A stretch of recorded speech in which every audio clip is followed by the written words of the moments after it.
So, what's going on, guys? I'm here with my man, and more like my brother, Harrison Keith. Harrison and I met, 5 years ago now? You're a Maybe, sophomore, yeah. sophomore in high school.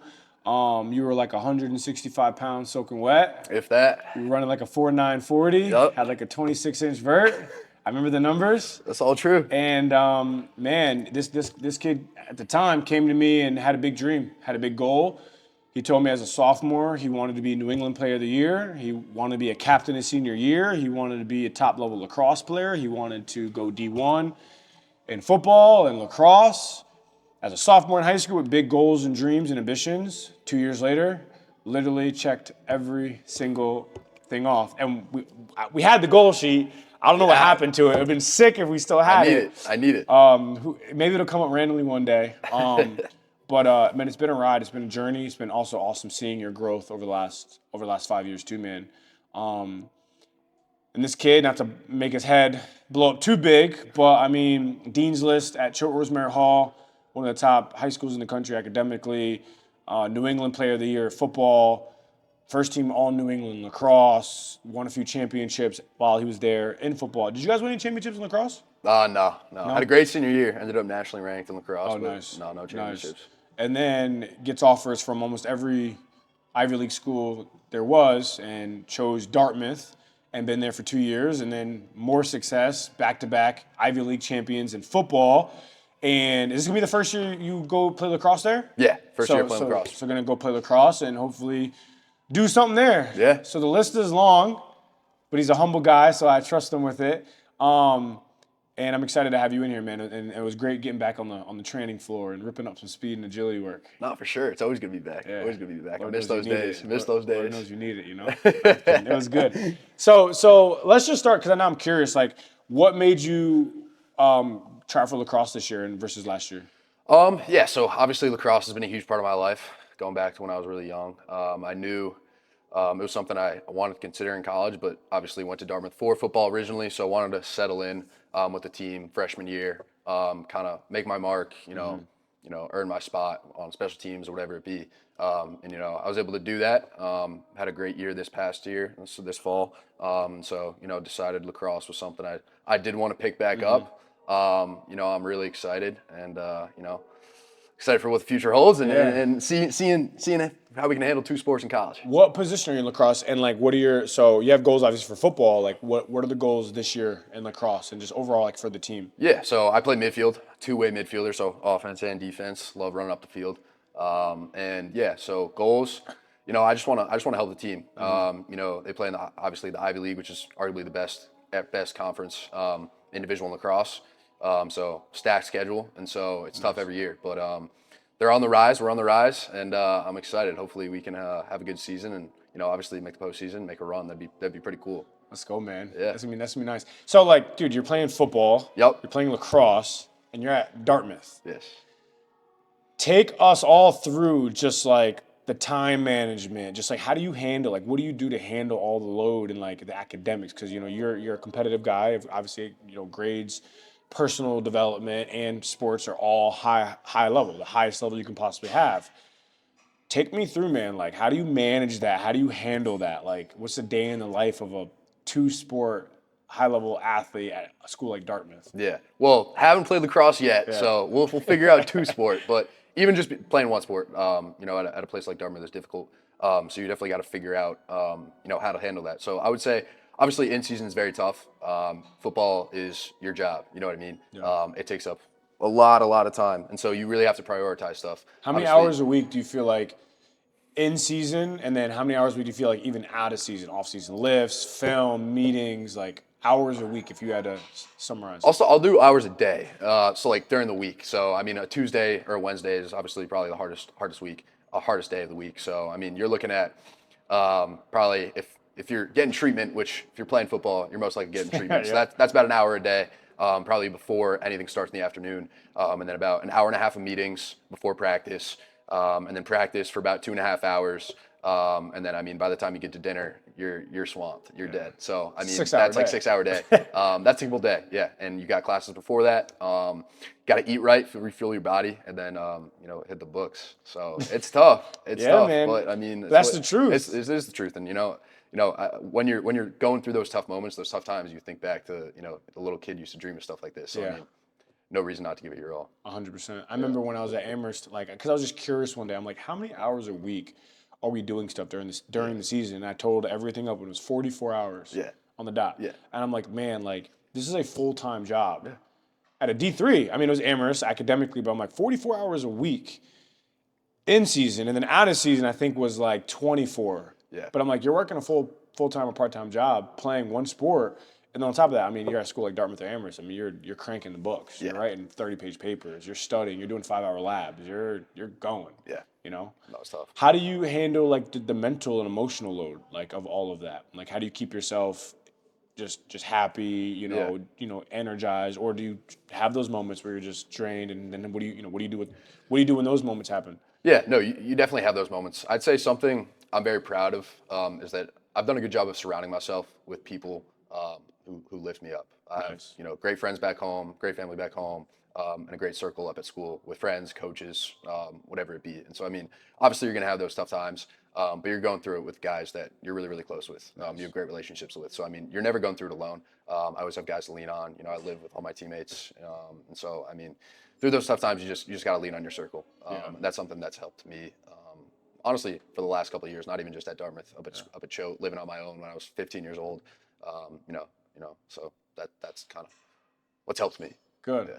And you also been kind of leaning more into your faith as of late. Yeah. Too, from what I hear. Yeah. Where did that start transpiring? How has leaning into God and reading the Word and just learning about your walk with Christ, like how's that been? How are you growing? What are you so curious about? Yeah. Let's talk about it. Yeah, for sure.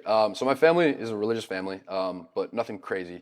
But my mom, as I started to get older, I realized how close a relationship she had with God. How close she kept faith.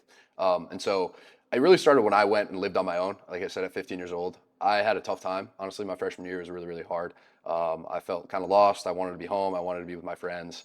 I didn't really know if being away, if trying to do this for college sports was something I wanted to do. And I had long conversations with my mom. I cried with my mom, and that's kind of where I got close to God. She kind of helped me guide me through that. And then when COVID hit, I was home. Obviously, long story, but I went home, wasn't at boarding school, and that's when I really started, going to church every Sunday, reading devotionals every day, and talking through that stuff with my mom. And so, I mean, that's something that's helped me through the tough times, all the uncertainties, having these goals, having these lofty goals, and starting from not the bottom, but far away from where I wanted to be, and just trusting in the process. The words I live by, they've been above my bed for a couple of years now, as we walk by faith, not by sight. That's something I hold true. Just trusting God's plan and not kind of focus on the outside noise, and just knowing God has a plan for everything. So, yeah. And where do you see your journey going now? I mean, you're in college now, so like, are you staying up on it? Like, are you growing? I mean, it's tough. It's and tough. There's inconsistencies. You're at school, and Yeah. I don't know, just going to any church you want or whatever. But like, how are you maintaining, or how do you want to even strengthen that now? You're a young man. You're 21 now, right? Yeah, 21 now. Like I know. you're becoming like a man. Like how do you want to grow in that? How are you trying to grow? How are you thinking about it? Yeah, well, I mean, I think one thing I think about is I'm not perfect, and nobody No one is. Exactly, and I think that's something I learned a long time ago. I'd say up at school again, yeah, very, very busy. I'd say each morning though, read my devotional, and then something I've picked up on in the last couple of years, probably the last 2 years, is journaling. I have my own journal. I kind of talk to God through that. Again, my original goal was to do it every day. I've learned that that's not the case at all. It's more once a week, if that. But I feel like that's a big outlet that I've had in a way to kind of escape. And strengthen that relationship there. So I mean, that's something I want to continue to do. But yeah, That's awesome, man. Let's go all the way back now. Sophomore year at Choate. yeah, Your dad hits me up, says, "Here, my son found you through Instagram." this is true. And let's even talk about that. Like you coming from the place that you came from. I mean, let's just be honest. It's a nice area. It's financially a great town. I mean, it's in that whole realm. It's I don't want to say it's goody two shoes, but it's just a different culture. Let's be honest, it's a different culture. Yeah. And you were looking, from what I heard, or your words was something a little more gritty. Yeah. And so you see me going crazy on Instagram and just grittiness, and that you drew into that? Why? Because I've never even asked you anything like what. Why did you feel like you wanted to get into more of just blue collar, gritty? Just I got to be with that guy. When you were a sophomore, Yeah. little 165 Yeah. pounds. No, for sure. It was right after my sophomore year of football, which is kind of when I fell in love with the game and realized, this is what I want to pursue. This is what I want to do. I want to play this at the highest level. But I knew I wasn't at that point athletically. And so, yeah, one night, I don't even know why, I was scrolling on Instagram and I saw this video. I don't know if it was J-Mac posted something or I saw a video of you guys training at the old facility, which became my second home. Yeah, Logged a lot of hours there. And I don't know, I just saw the environment, saw everything it was about, saw you getting on people's butts and stuff like that. And there wasn't a lot of stuff like that back home. I'd gone to some training facilities back home and it wasn't really like that. It was kind of, you pay them the money, you have an hour there and, you go home, whatever it is. But I saw, a different environment. And when I went, in the first couple times, I realized like, this is exactly what I was looking for. Yeah. There's no, all right, yeah, here, let me take your money and let me train you and you go home. You're gonna put your all into everything we did. And so that was kind of something I wanted. And I'm so glad I chose to do that. Yeah, that was 5 years ago, which is I was crazy. 5 or 6 years ago, something like We that. had a group there, man. We would we had a get squad. after We had a it. squad. A lot of squads. I even think back to it. I'm like, why did they even like me? Because like I thought about some days that we'd have with the whole squad and how I would just stop everything. And I'm Yeah. like, bring it in. I'm like, you can go home. I don't care if you come or not. But you like I would like get into you guys and like from what I hear, because a lot of you guys are older now. I'm like Lola and stuff, graduating college and stuff. Like, you're like, yeah, we love that. Like that's we loved it. I'm like, okay. Oh, That's yeah. cool. Yeah. Why? Like, why did you feel like that culture was something that everybody liked or enjoyed? Because it wasn't easy. From the minute you stepped in the doors to the minute you left, you had to be on. I don't care if you're 80% or 70%. Give me 80 or 70%. And if not, I'm going to let you know about it. Why do you feel like you kids, because you guys were kids, you were 15, 16, 17 years old from different areas that all came from different sports. You guys came in and collectively were like, let's go. Yeah. Why do you feel like everybody was like that? Even the girls, too. Yeah, I mean, something I've learned over the course of the years, starting back then, and especially now in college football, is you're not going to grow if you're in a place that is just full of content. You know what I mean? Yeah. And so, I mean, being challenged, that's the only way you're going to grow. And I think I realized that back then. I was like, after the first couple months being there, I was like, this is going to help me reach the goals that I want to reach, or at least get me close enough to it. It wasn't, someone telling you, yeah, good job, good job. It was you saying, no, you need to fix this. You need to work on this. Yeah. Like, I need you going to the field, not doing too much extra work, because you know what I mean. But filming yourself running and critiquing stuff, And so I mean, just being in some place that makes you uncomfortable. That's how you're going to grow. And I think the people that were in that facility in those groups, they all had that same mindset. They wanted to grow. You're not going to grow if you're in a place that just pats you on the back no matter what you do. Yeah, that which was special. Yeah. It was a fun time. That was a fun time. You rip it up, man. You rip it up. So take me through, like, you're a sophomore, right? And your dad reaches out to me. We start working. I meet you at the choke field, take your numbers, and I remember calling back your dad. I'm like, we got some work. He's got what goals does he have? He wants to do what? All right, I'm not. And I remember I told your dad all the time. I'm like, look, like, it's gonna be tough. I think we can make it happen, but because he'd be like, like, you think we could do this? And he wants to run a 4.5. He needs these numbers. I go, look, I can't guarantee it. I will do my best. But we had a long ways to go, man. Yeah. You weren't. You're gifted, but you had to work for it. Same as me. I'll put it on me.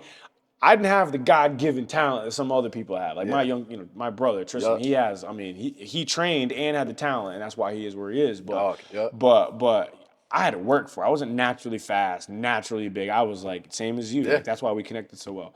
But you're there, and I mean, you were committed. You were disciplined for years, right? You, despite COVID, like the pandemic happened, and we didn't skip a beat. It was like, all right, I'll meet you in Fairfield, bro. I'll drive down there. We were in the backyard. We were getting to it. We were at the school, pushing my car, doing crazy stuff. We were still doing it. What kept you still through it all? So, like, just driven, man, like blinders up, and you were just go mode. You never skipped a beat over years and extreme adversity. Yeah. That a lot of people, even maybe some friends that or people that you were friends with, that fell off the wayside. But you were so just driven. Where did you get that? I think my parents instilled in my siblings and I, just the idea of if you set your mind to something to do it, it's very generic, but it honestly is the truth. And once I set my mind to, reaching those goals, trying to go to the highest level, play football at the highest level, lacrosse at the highest level, get a great education. Once I set my mind to that, I was like, all right, why not put my all into it? And then eventually, honestly, I fell in love with the process. Yeah. Like I loved training. I loved working with the other guys. I loved working with you. I loved going to the field at night and just running. Just doing, Yeah. no matter, even though you told me not Sunday to. night, you come in Monday. I'm like, dude, what did you do this weekend? Hey, wait, last night I was doing sprints and had the flash layer. I'm like, that. I fell in love with the process, and that's what helped me go. But That's yeah, what, yeah. I couldn't tell you anything else. I genuinely loved it, and I wanted to reach goals, and again, I surrounded myself with people that helped me get there, like someone like you, and so I'm very thankful. But yeah, that's. Well, you hit something on the head there. Loving the process. Yeah. Like the hard work, loving the good. Like people, especially a lot of athletes, like they'll love the process when everything's going well. Yeah. But when things aren't going well, they fall off and they stop doing the work. They stop showing up. They stop giving it their all. Have you had moments of that where there's little blips on the radar of like, well, I'm not getting the recruiting, or like we're not winning the game, or like personally you're not growing? And have you had those blips, and then what got you back on track? Yeah, for sure. I could probably think back to stuff in high school, but the thing that crosses my mind is recently. I hurt my ankle pretty badly last April during spring ball, and that was really the first time I'd ever been injured, ever. And so that was really hard because freshman spring ball is kind of where you earn your stripes, earn your spot for the next year for special teams or whatever it be, and being sidelined for that was really hard. And what made it worse is I thought it was just a sprained ankle, give it a couple weeks, but it lingered, and I wasn't really able to train pretty much the entire summer. And that was really hard because, I was worried about not making the travel roster, not seeing playing time, being home while the team's, off winning a game or something like that. And I was nervous, like no way around it. But again, I've leaned on my faith. And again, that's something that helped me get through it. And thankfully, all those tough times paid off. And had a great year this year, which was awesome. Which goes back to that quote you put above your bed. Walk by faith, not by sight. Yeah, that's so good, man. And then what ended up happening that fall? Yes, this past fall. So started off the year on special teams, which I was really happy about. That was my original goal. And then throughout the course of the year, earned my way. I was in dime packages, so seeing some playing time. And then by the end of the year, was working my way into the starting rotation. Got my first start at Princeton under the lights Friday night on ESPNU, which is pretty sick. That's sick. Which I was really fortunate for. Coaches having confidence in me and just going out there and trying to do my best, which I was really happy about. Had a lot of family watching the game, which was pretty sweet. Awesome. So that was the highlight of the fall. Me personally, but obviously the highlight was winning the championship and going back to back, which was sweet. So that's awesome. Yeah, man. That's awesome. So like, let's back up, man. Like you just alluded to, right? Like had this difficult moment. You got injured, first time ever being injured. Yeah. Doubt, fear, uncertainty, sure, some anxiety, some worry, right? Some nervousness. You go through the whole summer. You lean on your faith, and everything works out. Yeah. Literally everything works out because you walk by faith, not by sight. But imagine, right? You go through the whole process and you only walk by sight. And that's like where like faith for me is such a big thing, because if we only walk by what we see and we let the circumstances dictate our own happiness or our own future, distort our view of what can happen, then we pull ourselves off God's path. And then we start acting out of character. We start acting out of fear. Like we can be fearful, we can be scared, but still operate in alignment by trusting in God. But it's when we let the fear overtake and override our own actions and our own desires that then we start getting pulled off the path. But you stayed, even though you felt that, and you will in the future again as it comes to you getting into the working world. But as long as you walk by that faith and say, all right, regardless of how these circumstances are going, literally everything signaling bad, stop, no, it's not working. Nope, I'm still going to stay aligned. I'm still going to trust God. I'm still going to work hard. I might not be doing everything in the way I want to do it, but I'll find something to do. I'll find some way to get better. And then God opens doors and closes others, and then it strengthens your faith, and you get through the storm. Yep. Right? Yeah. Remember the speech I had at Choate? Through the storms? Yeah. I forget exactly what it was, but I was like, storm, right? Like storm. But that's so good, man. And now you go through your high school journey. We start making progress. You're working hard. You're committing. And then we get to a point, like even in the recruiting, where things like it weren't really picking up steam. right? Like you were going to all these camps. It wasn't really picking up steam yet. I remember at one point you wanted to go to Duke, and then you were trying to go to some of these other UVA, Yep. right? Like, and the whole recruiting journey I remember was just it was hectic at a moment. Yeah. It was a short moment, but it was hectic at a moment. What were you dealing with? What were you going through? Like, take us through the recruiting journey in general. Like the kid out there that's listening to this or parents that aren't even aware of just like the recruiting journey. Yeah. Educate us, like what from an athlete's perspective and all the back end and all the stuff we don't see. What's the whole recruiting journey?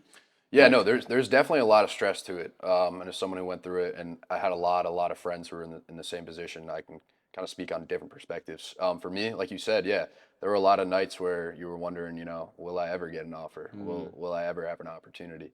And at first, it was really tough. Going to these camps, I'm not running the numbers I wanted to run, wasn't getting the responses I wanted to get, and I was nervous. I was scared. At this point, I wasn't mature enough to be like, it'll be fine. It'll be fine. Yeah, There was times where I was like, damn, like I'm worried. yeah. And so again, it went back to just working my butt off. Coming back here, working with you, working with other guys, training with other guys here. And so I'd say fortunately over the course of time, I was able to get some offers. But again, we had big goals. I wanted the Duke. I wanted the Right. UVA. I wanted all that. And so going to those camps and not getting the responses I wanted, it was tough. It was very hard. Fortunately, I had other opportunities, but again, that's what I set my mind to, and me not reaching those opportunities kind of put me down. But like I said, God has a plan for everyone, and I was fortunate enough to receive D1 looks, but there was guys, some friends who didn't receive those looks, and they were really, really down. And if I talked to them today, though, they wouldn't change up the world. Everything happens for a reason. That's good. They're living their dreams. They're playing ball. At great schools. And so, I mean, just because you don't reach your exact goal, it's going to work out. It's going to work out. And so that's something I lived by. And so, yeah. That's good, man. You hit that nail on the head of even if you don't meet that exact goal, which also is why it's so important to set big goals. Yeah. Because you set those big goals and you truly trust and believe in the process to work towards those goals. If that's not where God wants you, you've at least done the work to prepare yourself for where God wants you. And you're still going to succeed. 100%. And I mean, Dartmouth isn't a bad place to Yeah. be. Obviously, I mean, you're there and you love it. But, I love it. Like, I love it. You could have went to a Duke UVA and been like, I wish I would have went somewhere else. I mean, that happens all the time to a lot of athletes that go to places and then transfer out, or just go in the first year and like, this doesn't feel right here. And it's like, well, did you go to that school for you, or did you go to that school really trusting in the entire process? Yeah. Because you can force your way into places and even force your way into success. You can force your way. I mean, and I feel like that's part of the reason why my biggest dream was Boston College, right? I'm like, I want to go to BC. My godfather, I went to BC. I loved BC. It's local. I wanted to play ball there. I don't know what it exactly was about BC, but I just loved it at BC.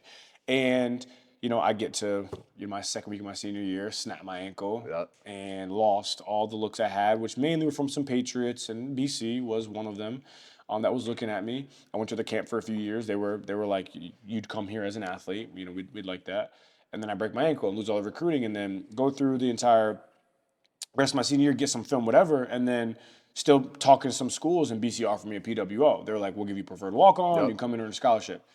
And I'm like, I'm going to go do a post-grad. I want to earn that scholarship. So I go to Choate and ball out there, have a great time, and BC's coming. I remember I was in class. I think I was in English, and I get a text from the coach at that time, Coach Cooper. He's like, BC's here, come outside.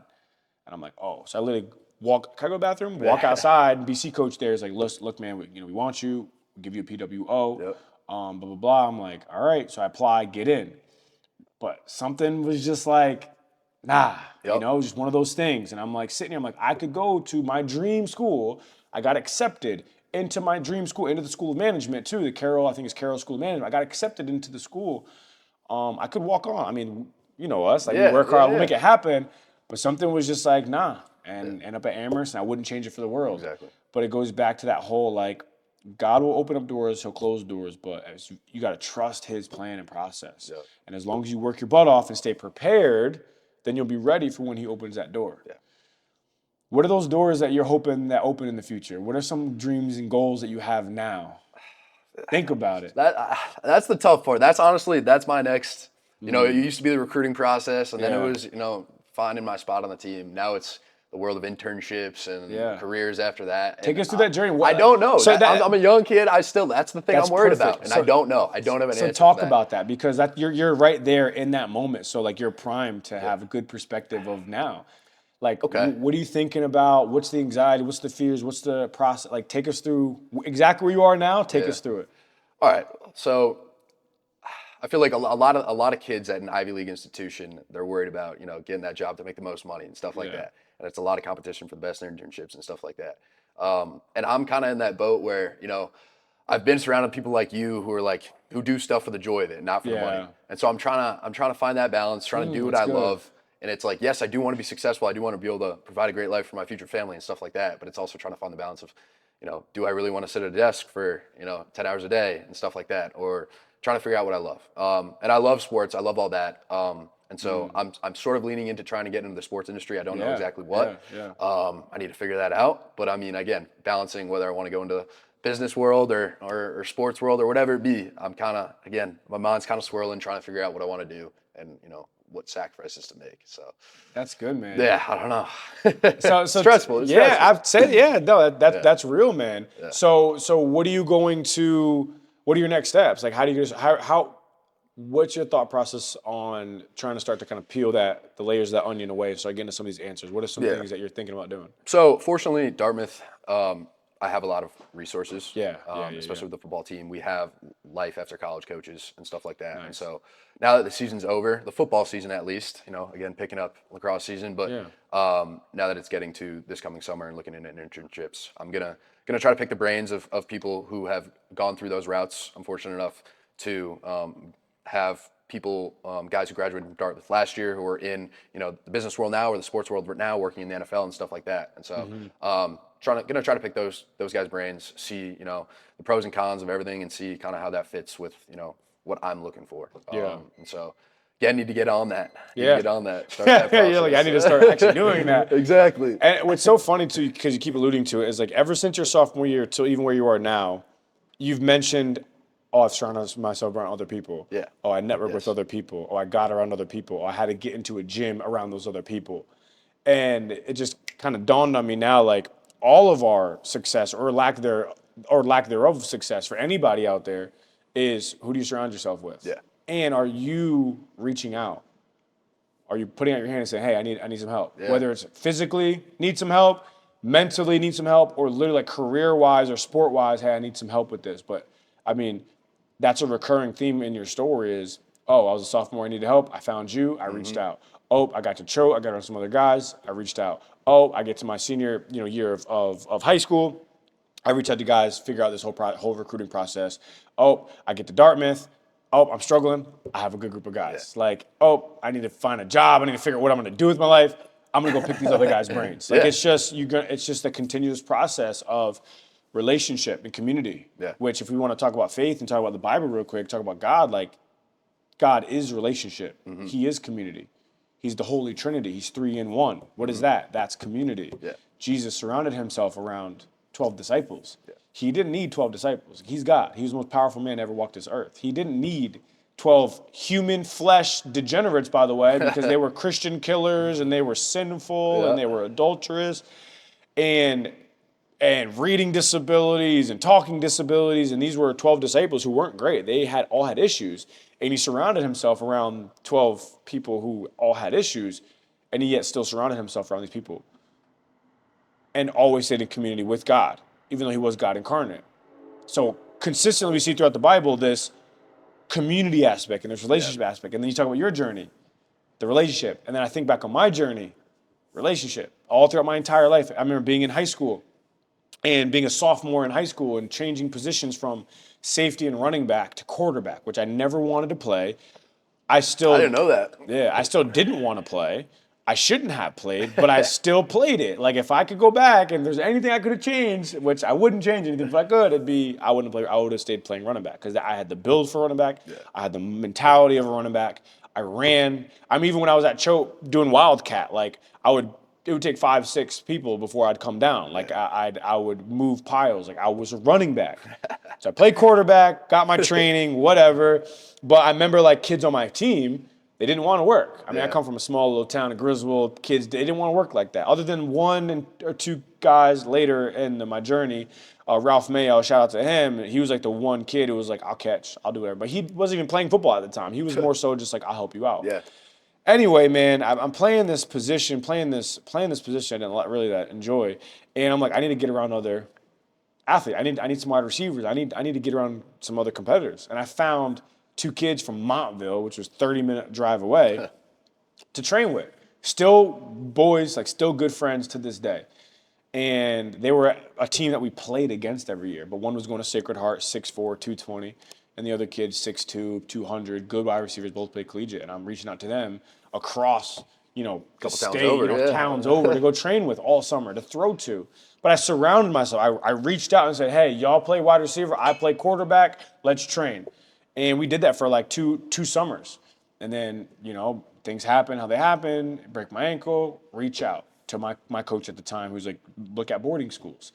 Then go to boarding school. Then I'm like, all right, well, now I'm here. Well, now what? Well, reach out and get help with the recruiting process. And then the Amherst. And like, it's just this continuous process of like, if you want to be successful, and I'm saying this kind of now some wisdom for you, if you want to be successful, continue reaching out and surrounding yourself around people who are doing some of the types of things that you want to do, and they're doing the things that you would dream of doing. Yeah. That can really inspire you, really push you, really drive you. Because you're an athlete, and you kind of got that from me of like, all right, man, let's go. But then now you're going to go into the working world. Don't lose that. Surround yourself around other mentors that are 40, that are 50, that have done things and are living a really cool lifestyle, that are doing things that they love. They're out there that are doing business, that have built big businesses, doing things that they love. They make more than enough money.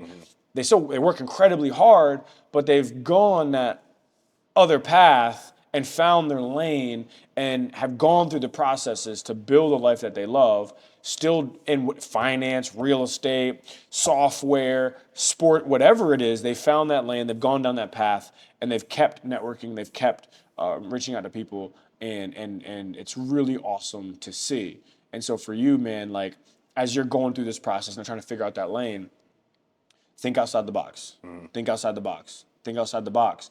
And when you do that, when I mean by think outside the box of just what you might see around you in college, or what a professor might say, or just the typical path that someone else goes down. Think outside the box of, okay, God, what have you gifted me with? What gifts and talents do I have, God? What did you create me for? Why am I here? Yeah. Like, why am I here? I think that's the struggle for a lot of, you're 21, 20 to 24-year-olds, is that battle of like, well, what am I supposed to do? And I'm like, you're asking the wrong question. What am I supposed to do? It's not what you're supposed to do. It's what were you created for? Yeah. That's the question to journal about more than once a week if you can. You can use that. Shameless plug. Yep. Shameless plug. But I got my journal in my bag. Like journal, like, okay, God. And every day ask God, what did you create me for? Even if you just write that for the day. And the next day, God, what did you create me for? God, what did you create me for? God, what did you create me for? And when you invite him into that space, he'll slowly start to give you the answers. But you got to invite God.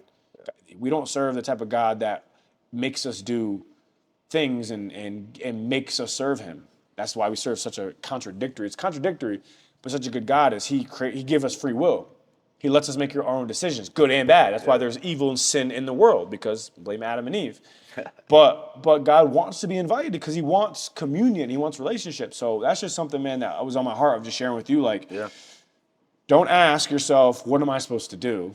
Ask God, what did you create me for? And then he'll show you what he wants you to do. Because the people that really have joy in what they do and also find success in what they do are the ones that don't do it for themselves. They do it for him. They found their gift. They found their unique talent. They found their unique ability. And they leaned into that and said, all right, how can I leverage that to go serve other people?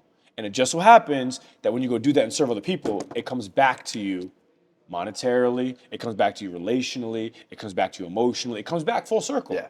And it's also the hardest possible thing you could do. Yeah. That's what's so like crazy is when you do that, it's not, you've seen my journey. Yeah. You've seen my journey as an athlete, and you've seen now as you're older, and I'm sure you and some of the other athletes see my journey in business. It ain't easy. No, there's ups and downs for sure. There's many. It's the hardest possible. You know how easy it'd be for me to just go back to Boston or Charlotte or Nashville, somewhere just go do commercial real estate? Yeah. I could do it. Like I could make 2 calls, and I'd have a job like that, making more money than I make now with a lower ceiling, but it'd be easy. I would be like, boom, let's get a condo, buy a house. I could go the same. It's easy. That's not what you want. But it's not what I want, and I want to create the life, that same life, but doing what I love to do, serving, being able to do this. I wouldn't be able to do this, sit here for an hour, do a podcast, train for an hour, right? Say, come to the gym, give you full access, and do it for free, like, because I love it, because I want to do it with you. Yeah. I want to get some good content too, right? It's a win-win. But yeah, man, just ask those questions, and you'll start getting some more clarity too, and you'll also be able to ask the right questions to the other people you're going to network with. It give you more insight and wisdom to ask the right questions and really pick their brain in the way you want to pick their brain. Yeah. So that's so good, man. So, man, I'm just so happy to see your journey. So happy to see how you grow. You've grown. You're continuing to grow. If there was a kid out there, the 14, 15-year-old you, right now, he's listening to this. It's the 15-year-old you. Listen to this. If you could go back, what would you say to him right now? If there was some wisdom, if there was some insight, I mean, take a couple minutes. You can think about it for a second. But what would you tell 15-year-old Harrison, 14-year-old Harrison out there if he was listening to it right now? I mean, it's a little repetitive, but I feel like it's the story of my journey, and it's just trusting the process. It's just trusting the process. There's going to be ups and downs. There's going to be people. I had coaches or people tell me, you're not going to make that. You're not going to get this offer. You're not going to go there. You're not going to run this. And I did all that. Almost all of it. I wasn't one of them, that's for sure. You weren't one of them. No, you were not. Thank you. No, Get that on record. He was not one of them. Coach D was not. I was like, yo, we going to hit that. That's right. No, that's right. And I mean, you just got to block that stuff out. And it's really hard when you're younger and you have so many pressures, and you, especially social media, and you see kids getting offers that you want, and these freak athletes, and you know you're not one of them. You just have to trust the process. And if it's really something you want, you got to work your butt off for it. That's something I learned pretty early on. And I mean, I remember you picking me up from Choate early on in your car and driving me 25 minutes to Milford to the facility. And we had conversations like this when I was like 15. And I was like, wow, like, I'm going to listen to this dude. I'm going to listen to this dude. And I did. Yeah. We spent countless hours together. Yes, a lot of time. A lot of time, a lot of good memories. So, I mean, yeah, I would say just trust the process, block out that noise. And if it's something you truly are passionate about it, don't not give your all. Give your all. Give your all to everything you do. And so, I mean, yeah, that'd be my advice, especially to 15-year-old me, soaking wet 155. Yeah, let's go. Let's go. Last question for you, man, is what's 1 to 2 weaknesses you feel like you have that he's laughing because I asked him this before and he couldn't think of anything. He's just so good. No, I'm kidding. You had more trouble with the strengths. But what's 1 to 2 weaknesses you feel like you have right now that you're planning on, you want to strengthen, and what's your plan for strengthening those? I made it easier this time. I didn't make it 3. I said 1 to 2. 1 to 2 weaknesses. That you want to strengthen. What's your plan to strengthen them? Getting back to focusing on the little details. I feel like, and I'm talking right now, we just talked about that with training and stuff like that. But I feel like you can take that into all aspects of life. Absolutely. Looking back to the little details, especially nowadays, like, I don't know, checking up on your friends, not focusing on big picture, and not focusing on yourself, and kind of honing in on the little details. I feel like I haven't focused on the little details training wise, and I told you that, and I feel like I've gotten away to who I used to be, and I mean, just focusing on those little details is something I want to strengthen moving forward. That's so good, man. That's good. Let's get it. Now that I know. Let's do it. On you. Let's do it. I appreciate you. This was great, man. Yeah. And we'll keep working, all right? Yes, sir. Let's go.